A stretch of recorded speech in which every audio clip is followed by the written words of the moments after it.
वक्रतुण्ड महाकाय सूर्यकोटि समप्रभ निर्विघ्नं कुरु मे देव सर्वकार्येषु सर्वदा।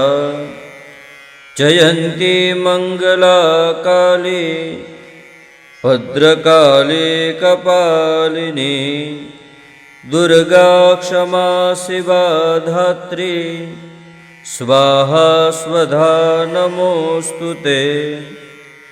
गतं पापं गतं दुःखं गतं दारिद्र्यमेव च आगता सुखसम्पत्ति पुण्योऽहं तव दर्शनात्।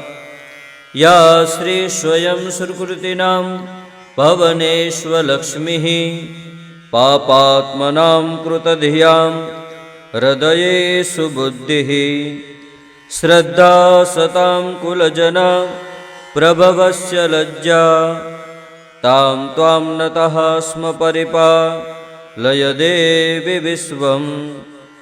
वन्दे देव उमापतिं सुरगुरु वन्दे जगत्कारणं वन्दे पन्नगभूषणं मृगधरं वन्दे पशूनां पतिं वन्दे सूर्यशशाङ्कवह्निनयनं वन्दे मुकुन्दप्रियं वन्दे भक्तजनाश्रयं च वरदं वन्दे शिवं शङ्करम्।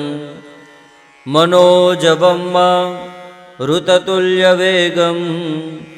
जितेन्द्रियं बुद्धिमतां वरिष्ठं वातात्मजं वा नरयूथमुख्यं श्रीरामदूतं शरणं प्रपद्ये। कृष्णाय वासुदेवाय हरये परमात्मने प्रणतक्लेशनाशाय गोविन्दाय नमो नमः।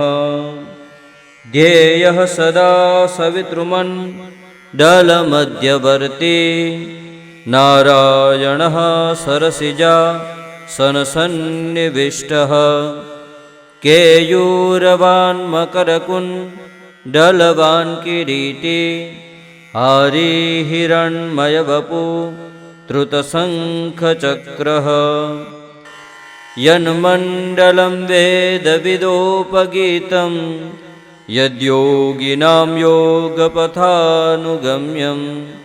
तं सर्वदेवं प्रणमामि सूर्यं पुनातु मां तत्सवितुर्वरेण्यं।